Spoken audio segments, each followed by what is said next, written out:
Okay.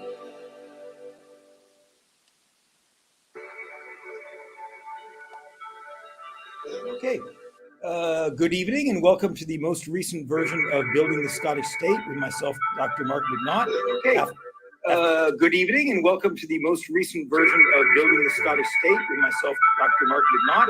Okay. Good evening and welcome to the most recent version. Okay. I just turned that off. So welcome to the most recent version of Building the Scottish State with myself, Dr. Mark McNaught. After a slight hiatus over the last couple of weeks, last several weeks, we had the SSRG conference in late October. In late July, which was a great success. We brought together, important elements of the Yes movement. And then today we had with Sara Salyers, there was the ceremony in front of the Queen Elizabeth building in Edinburgh and launching the Edinburgh Declaration. So to talk about that is herself, Sara Salyers, and to talk about that and other independence-related issues. So first of all, Sara, thank you for being with us. Thanks for having me. Okay. So tell us about today. I'm sure that many of our viewers have no idea what the ceremony that actually occurred today. So please tell us about it. Well, what we did finally today was we marked very clearly with the memorial banner the victims of this union, the Scottish victims of this union from 1707 when it became enacted to the present day. And Neil Hanvey MP gave a remarkable speech that I think, if you can hear it, great. It's going to be available to read. It'll certainly be on Yours for Scotland. It already is, at least speech. Yes. And it really is to hear it. He set it out very, very movingly and very concisely. And you just understood how what we're facing in Scotland today is exactly what we faced for over 300 years. It's really the absolute desperation of people in Scotland now is very much the same and for the same reasons as it was 300 years ago. Yeah. That we have a union that exists for the benefit of a privileged elite. It's all about greed. It's all about, and the people matter not at all. In fact, the quicker they could get rid of us, the better. Yeah. And it's just astonishing to realize, that people, as Neil said, people say, oh, that's old history, let's move on. No, let's not. Let's do what human beings are really bad at doing. Let's take a look and see how continuous this history has been, and let's learn from it. So that was very powerful. And then that was followed by laying a flower at the foot of the banner for the memorial. I was briefly talking with Paul before, and I didn't realize the significance of the of a white flower. And if you could describe that, because Paul was telling you about it, but I didn't know about that before. The significance of laying a white. What happened was there's a lot of misunderstanding about the what they call the Jacobite rebellion, and Neil speaks a little bit about that. The people were in absolutely desperate straits, and so when Charles, who would have been, I guess, Charles III if he'd become king, Bonnie Prince Charlie, raised the Highlands. This was for survival. This was, it was an attempt to survive this imposition, this English imposition on Scotland. And you have to remember that, that they moved troops into Scotland at the drop of a hat, right after the Treaty of Union, which Scotland did not want, had been enacted, had been ratified. They moved troops all over Scotland to make sure the people understood they were going to be ruled from England, and forcefully. And so that's, this wasn't the first. It didn't start then. And those who supported Charles Stewart belonged to something called the White Rose Society.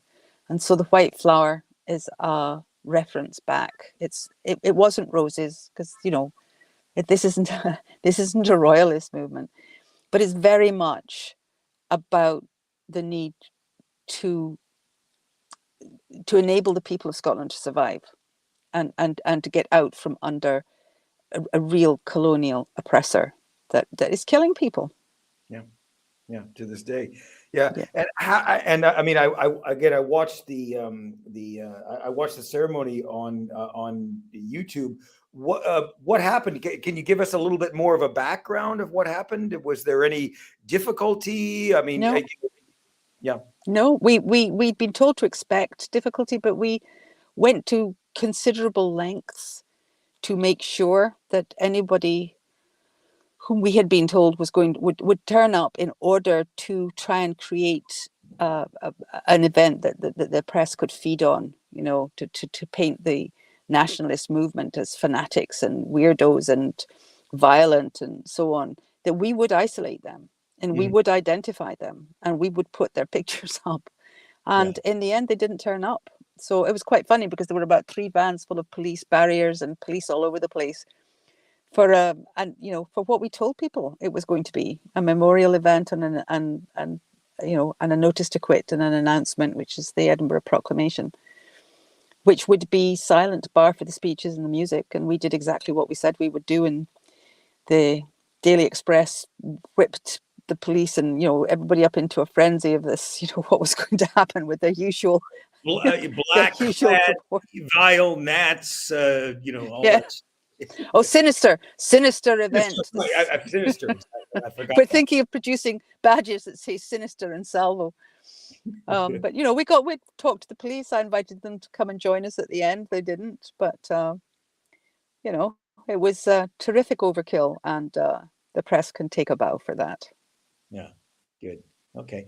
And how do you see, okay, so what did the event today seek to do? Did it accomplish it? And how do we go forward from this, with this? Well, it sought to do 3 things. One is, you know, symbolism and ritual is important. It's the reason that we have children christened, or we get married, we have funerals, we mark things. We have ritual for that reason. And it was important to us to clearly mark the suffering that has been endured in Scotland because of this union, the deaths that have been, the needless deaths. And I mean, you know, probably millions, actually, when you think of the people who were forced off the land and forced abroad. I mean, you know, just for example, I know my grandfather, he was in the Merchant Marine. My great grandfathers both worked on the Clyde, and I think at least on the McDonald's side, they were expelled, whatever. They were forced from the Isle of Islay to work in the Govan shipyards, which was not easy. You know, I mean, this was not, you know, oh, let's have the land of opportunity and go work in a shipyard. It was not. I mean, it was not like that. I mean, if you were between living on, you know, on a there was no, you know, the people were pushed. They were pushed off their land, land that they had lived on in the same way for centuries and centuries. Yeah. They were, after Culloden, I don't know how many people realize that the English soldiers went around butchering, you know, women and children, as well as chasing after anybody who might have been at Culloden, and then outlawed Gaelic and outlawed Scottish music and outlawed the wearing of the tartan. You know, this absolutely vicious reprisal, and we had many thousands sold into indentured slavery. My grandmother's relatives are in Australia, relatives in Canada. You know, they were Mackay and Ross. And my great something uncle was the son of Daniel Ross, who he went after Culloden. He went to America and he moved to live with the Cherokee. His son was John Ross. So that's my great something uncle, and he was the chief of the Cherokee at the time of the removal. And his sister came back right before the Trail of Tears, and So she's my great something grandmother. So, with these extraordinary stories because of the way that people were just, they weren't allowed to remain in their homes on their land. Expelled. Yeah, and because all throughout, as long as I've grown up, my father was, very well. He was Scottish, and he was very proud of his Scottishness, but he had a very good English accent, and he felt very British. And I can kind of understand from that time that he came from, like the 50s and 60s. That was as great as Britain got, really, at that point, in my view. At the point where people felt they were doing well, colonization, being colonized, and I don't think people realized, I don't think people, the term colonization and decolonization, people haven't really been looking at this and looking at how just inhumanly evil it really is, and so that for a lot of us, it was marking our own passage, the passage of our own ancestry and what's been done to our people this time. I have no idea how I would have existed otherwise, but my parents met in Glasgow, when my mom was American and all that, but they lived in Scotland for a few years before they had to go abroad to America. But I know my mom wanted to stay in Scotland, and I know my dad did too, but they couldn't. No. It just wasn't in the cards. And later on, my dad was an Episcopal minister or a priest or whatever. And then later on, I remember in the late 80s, he was a Unitarian minister, and he looked into going back, and I think he actually got a job in Scotland, as a Unitarian minister, but the pay was like a third. I mean, there was just no way, there was just no way. Scotland is it was. I mean, the more you look into Scottish history, the more you realize how much we had, how much they wanted, the most extraordinary education system. And people talk about it being, better than, all these other countries. There's no comparison between what we have now and what we had then. And that's why there are so many brilliant people and inventors, engineers, poets, writers, scholars that came out of Scotland. We had such a rich... But you can't make their living in Scotland. But they couldn't live here because we're a colony. That's what's so infuriating. I've only realized that recently, whether it's my dad, Elliot Bulmer made that point, the other night. Yeah. During the SSRG conference, Alf Baird made that. I mean, Scotland is just an completely underdeveloped nation with probably the most intelligent engineers and people on the planet, but they have to go abroad because they work elsewhere and apply their expertise elsewhere because there's no opportunities. Well, here's the thing: we're not underdeveloped. We're deliberately, whatever the word is, is there a word for this? I think deliberately underdeveloped. They've reversed. We were extraordinarily developed. They've reversed Scottish development. Yeah. They've shut down our industries. They've closed down every source. Yeah. When I went to the States with my husband in 2002, 2003, and I was there for 10 years. I left a very thriving independent TV industry. We were just beginning to see the end of proper investigative journalism, which is kind of what made up my mind. In the UK or in the US? In Scotland. We were in Scotland. I moved in 2003 and end of 2002, 2003 to the States. And I was still going back and forward for a wee while. But the industry that I worked in was really healthy. It was really vibrant. When I came home in 2012, and again I was going back and forward, and I moved back up to Scotland, and my husband joined me in 2014. There was no industry left. It was gone. It was completely gone. So I mean, it's a desert. It was just horrifying, and that was very deliberate because a Scottish media, Scottish TV industry creates and maintains a sense of Scottish identity. So this has been a really deliberate thing. It's very important, obviously. And so that from my outside perspective, I've seen it. I mean, from the BBC, I see things like Rab C. Nesbitt or stuff like that. But I'm not totally attuned. I've been completely outside of that.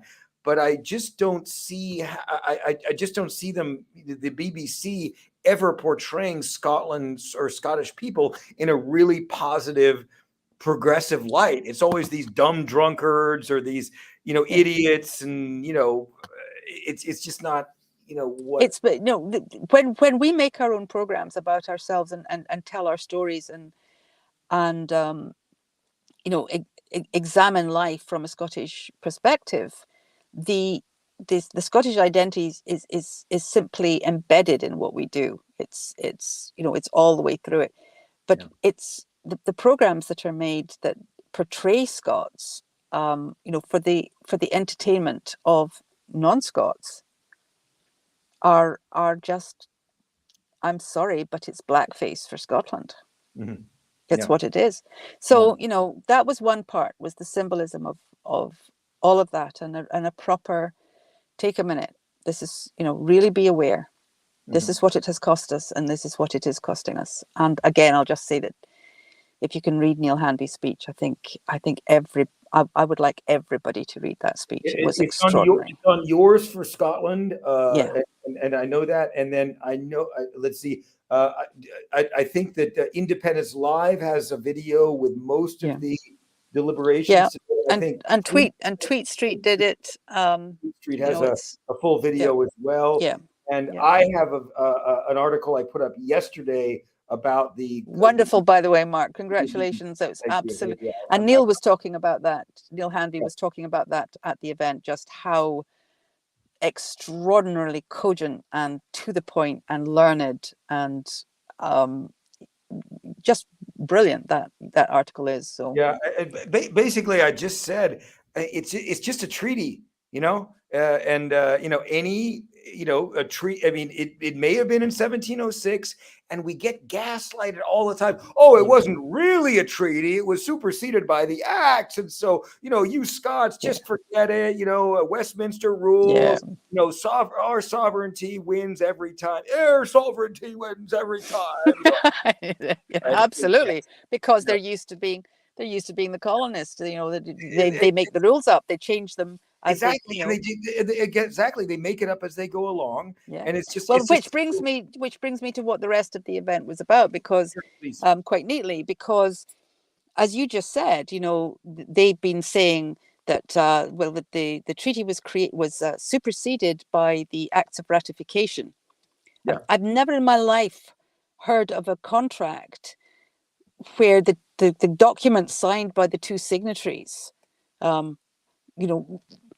wiped out the original contract that existed. As I know, this does not happen. This is not bullshit. It's the basic contract law, guys. That you get your copy, we get our copy, we sign it, but the original contract is not therefore nullified. But what they're saying is, okay, well, we signed this contract, but we got these enabling acts, and we're Westminster, so we've got sovereignty, and so we can change the terms whatever we want in any way we want, and we don't care about what non-consensual. And so we can change it any way we want for the rest of eternity, and God loves it because He gave us divine right. Well, so here's the thing. When the United Nations was casting its BDI in the 60s across nations to list for decolonization, that's when the UK came up with, no, Scotland is not a colony. It is a voluntary partner in a political union. So that's why we were not listed. But, and being listed for decolonization comes with all kinds of very useful benefits for Scotland.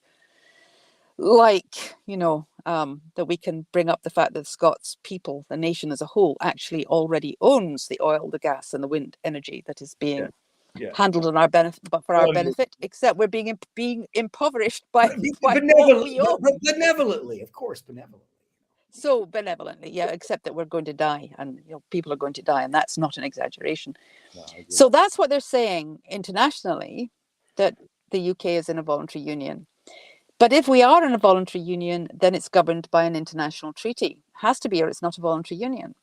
And that treaty comes with conditions, including the fact that we can show that they recognise that in Scotland, the condition of the people being sovereign, not the Parliament, would continue.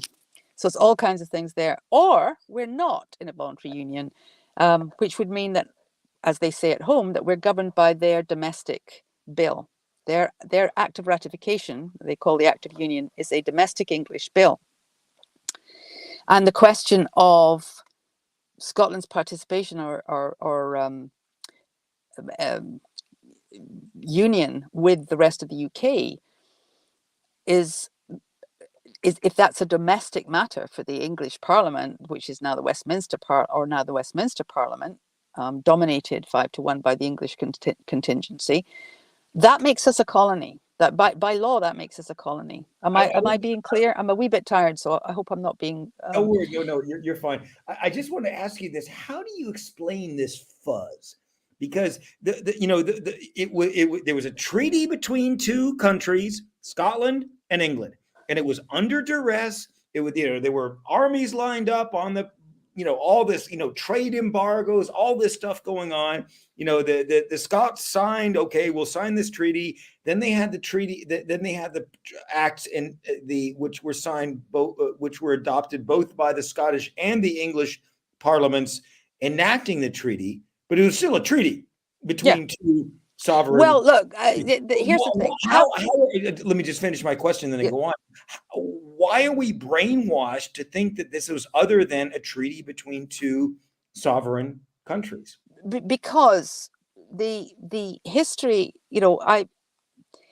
one has to look at when one talks about a nation, one has to, you talk about either the political and establishment elites, those in power. And so when we talk about England's history, it's important to be clear that we're talking about the establishment. We're talking about the elites, and this is a feudal system with a tiny handful comparatively of people who count and who matter at the top, and then the vast majority of people who don't at the bottom. That's not the Scots.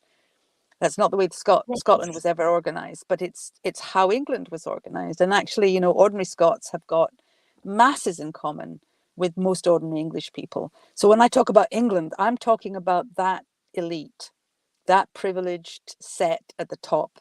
So the history of the English nation, as represented by its governments, is a history of making treaties to look legal, that they had no intention of keeping, to make it look legal, to ease things. And what they were really doing is they were colonizing, and they were taking what they wanted.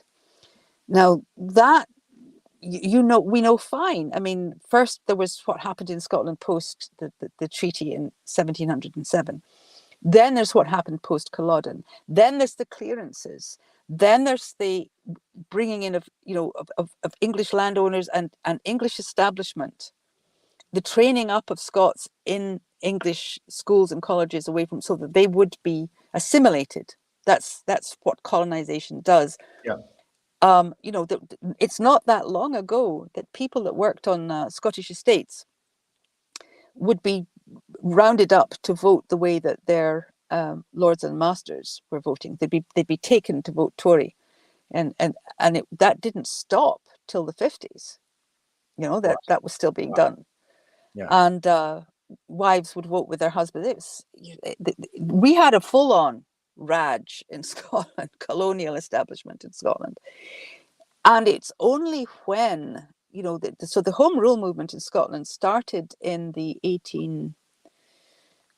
we could say 1820, but it started again at the same time as the Irish Home Rule and Parnell, and it started in Ireland. And so that's been a long, there's a long tradition of this beginning to rise. And it was only in the 60s that England, that the UK government, the British establishment said, no, Scotland's in a voluntary union. I don't think anybody really thought about it as being voluntary. I think that's how it was. We did it. We were sold out. We became part of the union, and that's how it is. And some people felt very, came to feel proud of being British, and we forgot our history. And gradually, people have started to look at, the independence movement has started to look outside this marriage. It's a bit like an abuse victim in a marriage. You start going, hold on a minute, and you start questioning what you've been told, and the gaslighting, and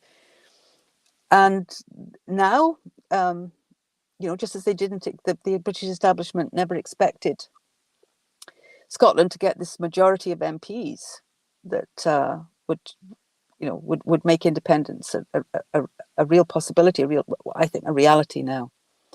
So they haven't expected us to go and challenge, or be able to go and challenge at the United Nations what they've said about being in a voluntary union. So the long game, as far as I'm concerned, is that we will get standing to go to the. Explain that in more detail for those who are not quite familiar with that. Well, so here's the thing. Under the United Nations Charter, if Scotland is a colony, then we are entitled, doesn't matter about referenda or plebiscites or anything else, we are entitled to be listed for decolonization.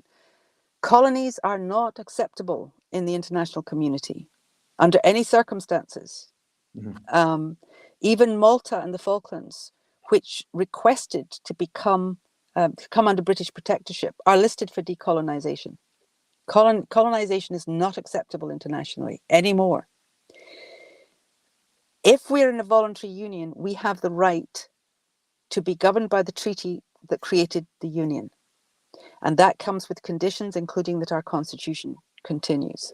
And that constitution makes the people sovereign and makes all regulatory and government authority answerable to the people. And it gives us a mechanism, it entitles us to a mechanism by which to hold them to account. If we're not governed by an international treaty, then we are a colony. So what we want to do is we want to create the movement that qualifies for status, but under the UN provisions, to bring a case to the International Court of Justice. And we're not going to fight the British establishment to get listing for decolonization, or to force them to acknowledge that we're under a treaty. We're going to ask for clarification.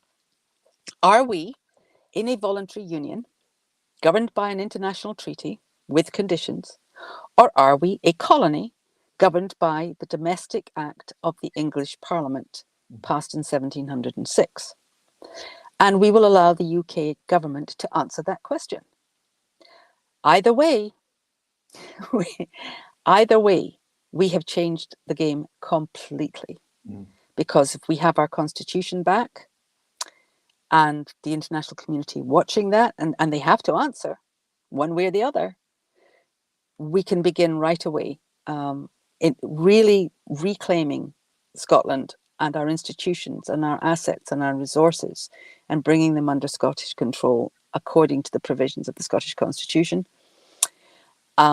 which really does exist, just as the English Constitution does, but ours is a damn sight more robust and clear and articulated. And the claim of right actually provides a charter for that Constitution.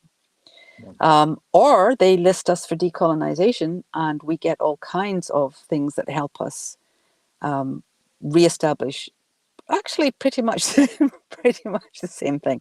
So either way we win. They just didn't think we would be able to do that. So what happened today was a second symbolic act, but it's more than symbolic because we mean it.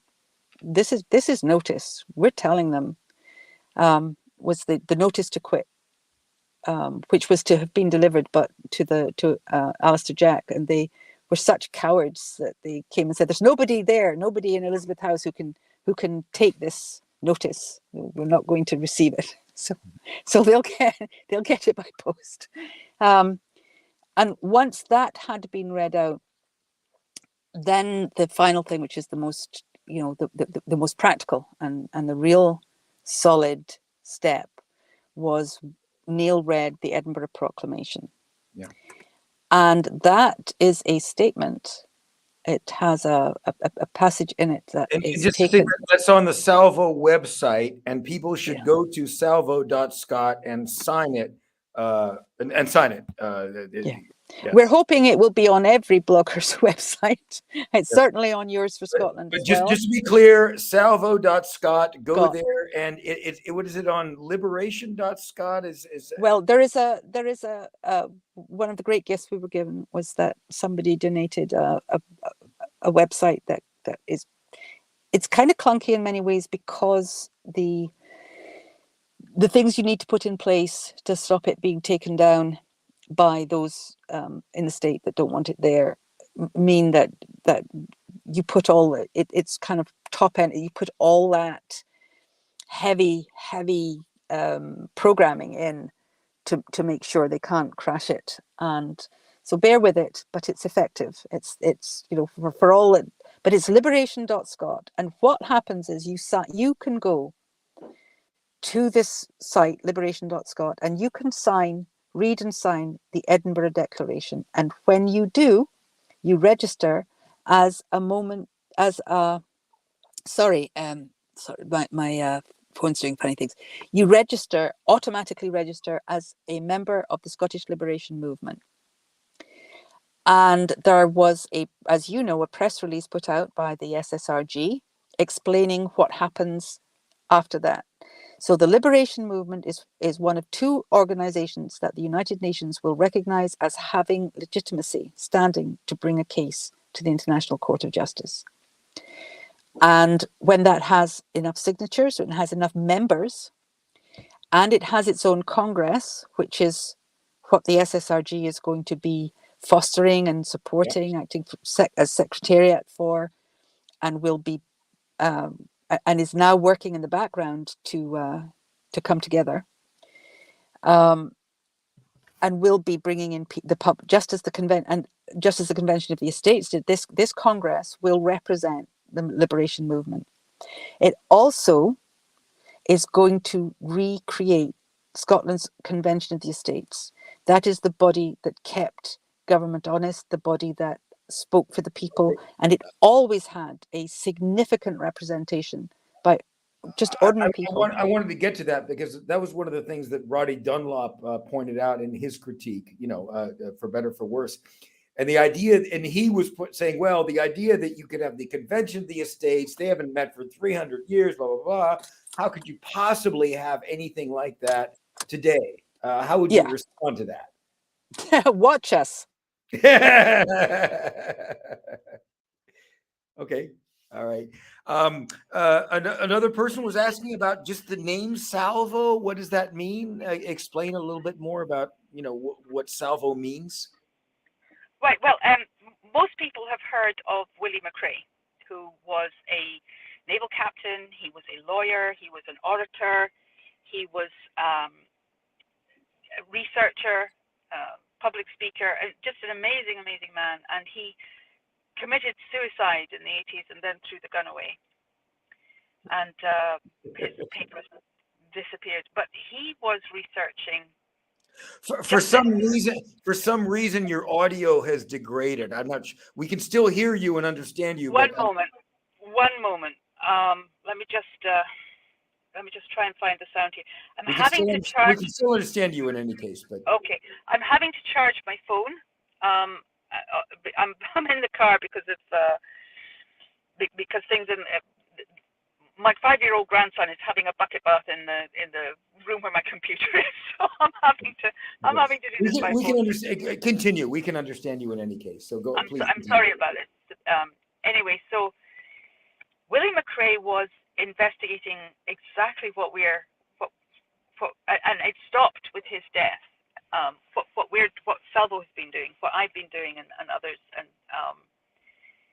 he was investigating popular sovereignty, the sovereignty of the people. He was investigating the Scottish Constitution, and where it was still embedded in Scots law, where it still applies. So, you know, because of him, we discovered that a colleague of mine discovered an article. You look online for anything written by Willie McRae, you will not find it. He managed to discover discovered this one piece, this quote from William McRae, where he describes the sovereignty of the Scottish people and how the Parliament in Scotland was never sovereign over the people, never sought to be, never. There was. You read all over the place that the claim of right is about parliamentary sovereignty. That is an absolute travesty. It's a reversal of what Scotland's claim of right was about. And the claim of right was about something that had persisted for centuries. It wasn't invented by the claim of right. So he found that he was explaining how popular sovereignty worked, and he discovered, and we haven't been able to replicate his research, but we will. He discovered that from 1592 in Scotland, at the end of every parliamentary session, they offered salvo, from salvo jure cuius libet, and he translated that, let whoever sue the crown. So basically, you could cry salvo, that what some act, some policy of the Parliament violated your rights, violated civil rights or the common good in Scotland. And that was, as he said, that was the way that the Parliament acknowledged the sovereignty of the people over the Scottish Parliament, over the government. And that what became an act in 1663. It was enacted. It didn't need to be. It had been there since 1592. And he says that the last time salvo was offered was when the Scottish Parliament, the ones that weren't under house arrest and locked up and kept away, and who'd taken the bribes, went down into the cellar to sign the Act of Union, and they had to bar themselves in. That ironically, when there was no one who could cry salvo, that's when. So that was the last time that salvo was offered. And it's just such a thought, salvo, and this notion save me, and also firing a salvo. And so it seemed to us that was a pretty good name for an organization that is looking to restore the sovereignty of the Scottish people and the legitimacy of their constitution, and to decolonize our institutions and our society and return them to the ownership of the Scots, and give us back control of our destiny. Okay. Next question. I'm going to interpret this a little bit, but he talks about the Westminster changing what about Westminster changing the Union Treaty at the moment? And they're not changing the treaty. They've changed the acts. There was the Treaty of Union, and then there was the Acts of Union. And then basically the Westminster government has changed the acts in whatever way they want over the years. Yeah. Is that correct? Well, pretty much. I mean, they've said they won't touch Scots law. They're not, that's very clear. There are some things that are anachronistic in the Articles of Union. Now, remember, these are the articles of a treaty. So you don't have articles in an act, and yet we have these articles because all they're doing is ratifying a treaty. I mean, the fudging is just amazing. But there have been articles that are changed because they needed to be, because they're completely anachronistic, like the price of salt, or But there are also clear principles that cannot be changed, and but more important than that is that there was a precondition, and it's and the record of that being hammered out and agreed is really very clear. Scotland's constitution, the claim of right, and the religious provisions in Scotland would all remain in place, and the provisions as to what they called the limits of Defoe called the limits of government and obedience. That is to say that the people are sovereign and the government is accountable. Those would be maintained. That's what we were assured would happen. But you asked a question about how is it that people don't realize that this treaty applies and all these things apply?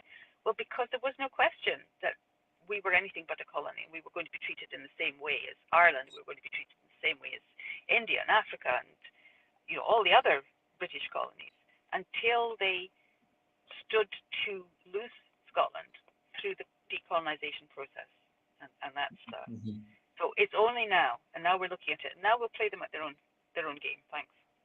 If you're going to say that the British establishment is going to say that Scotland is in a voluntary union, and then we're going to go and say, prove it. you're going to have a choice now. You can agree we're a colony, or you can agree that we're in a voluntary political union, and we're entitled to those preconditions. We're entitled to things like the fact that in England, crown lands mean, way back when there were, absolute feudal monarchs in England, the monarch owned everything down to the last chicken, the whole land and everything on it, and everybody held it from the monarch down. So nobody owned anything except the monarch, which is, I suspect, what Karl Schwab wants to see happen.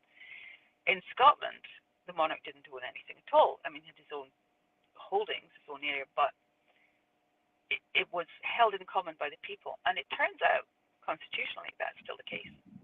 So crown lands and crown holdings, apart from small bits that are exceptions, including the things that Queen Elizabeth holds in personally, they all belong to the people, the nation in common. And so this is, as I've said earlier, here's a massive thing. They could not get rid of it. And so there is a really good example of something practical that changes massively when we expose and set out that constitutional provision. All this energy, everything being leased to these companies and being sold at rock bottom prices, it doesn't belong to the state. It belongs to the people, and it's being misused. Here's another question I want to get to, and I'm encapsulating a few because I want to get through a few. But you and I, we didn't get law degrees. We're not these know-it-alls that know everything and can tell everybody what they need to believe and all that. Who are we to say, oh well, Scotland had this constitution before, and there's a certain, intellectual hierarchy. I know you've worked in universities, as I have as well.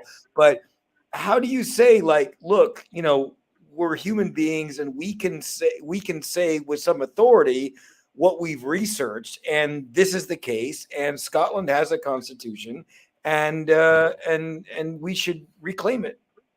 Well, when you come back to colonization, and there's a sort of a miasma of acceptance of what is legitimate. As long as people perceive something as legitimate, and somehow, it has the blessing of the powers that be. It's what is. It's what's supposed to be. They don't think. It's like the goldfish doesn't think outside the goldfish bowl.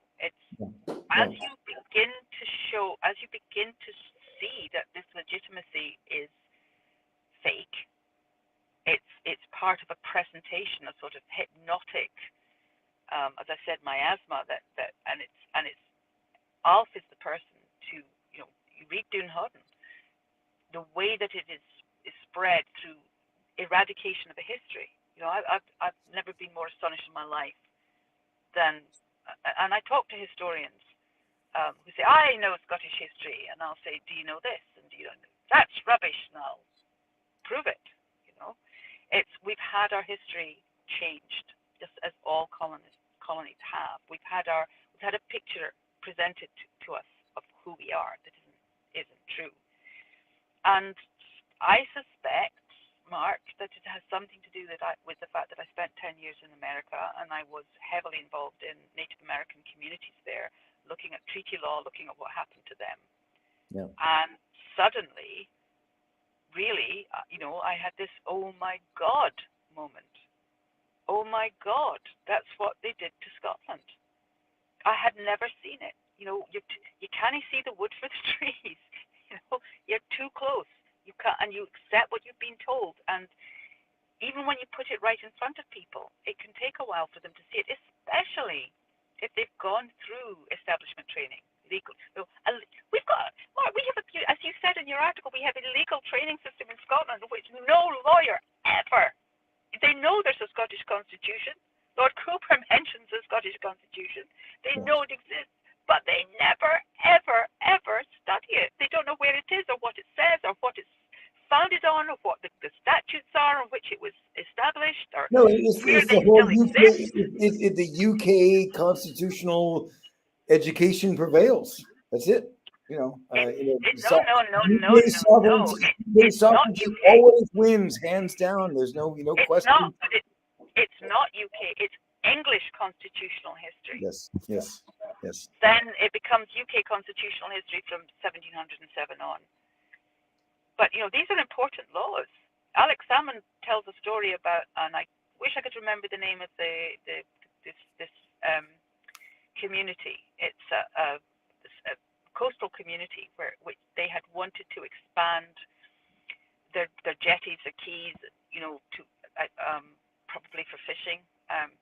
But anyway, they were having they were going to have to pay these extraordinary crown holdings taxes because of the ownership of the foreshore by the crown and blah blah blah. And it was really it was looking pretty grim.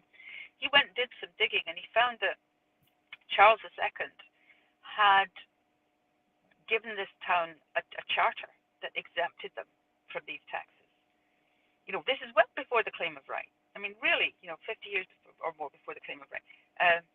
No, not 50 years. Whatever, 30, 20 something. But he'd given them this charter that exempted them from these taxes, and he dug it up and he produced it, and the crown had to back off and realize, and say, no, we can't charge you taxes. These laws are solid and they matter. Yeah. And they're absolutely foundational. Yeah. And it's time people realize that. I don't want to cut you off in any way, but I do want to ask you before, in the limited time we have left, what are in encapsulating one of the questions, how do you distinguish between the different claims of right that have been established? You had 1689, you had other ones up until 2018. What is the thread that runs between the different claims of right? So there's only one claim of right, 1689. Okay. The only one there is. There are no others. But the Scottish Constitutional Convention in 1988 produced a document deliberately called Scotland's Claim of Right, in which they... 88. 1988. Okay, great.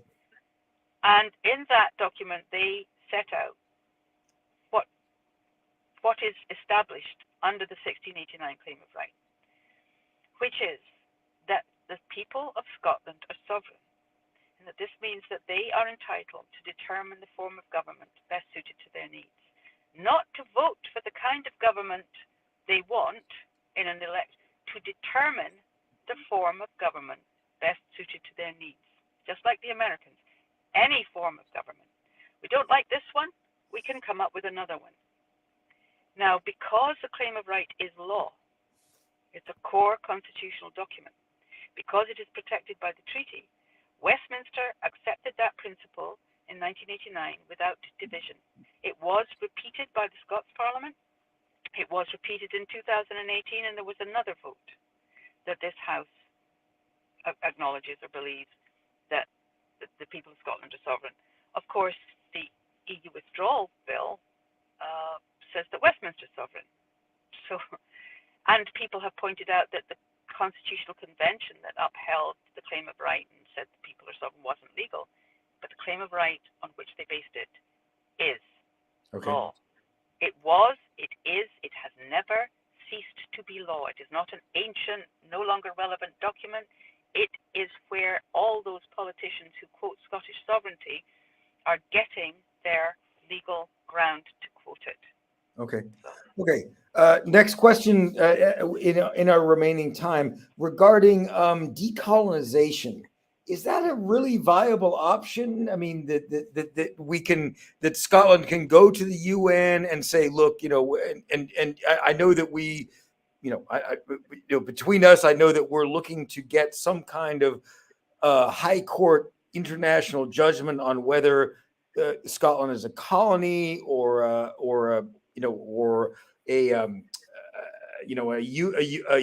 voluntary union for which they can leave at any time. How do you see the kind of international jurisprudence going on from whatever decision that might be made?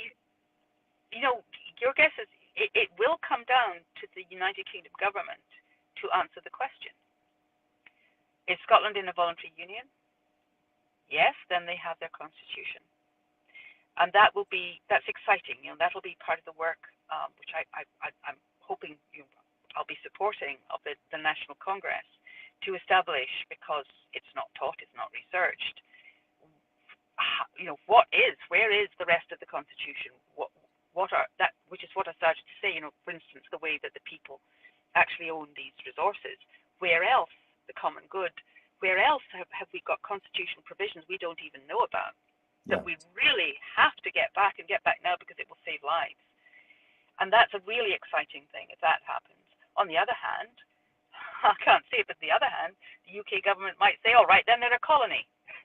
In which case, but, that too means that we start having international, what they'll see as interference to make sure that Scotland is not being oppressed and deprived of its rights and so on. So decolonization, from whichever way we go, as Alf would say, it's still decolonization, because self-determination, the re-establishment of our history and our identity and the character of our institutions, which are peculiarly and wonderfully Scottish, that's all decolonization.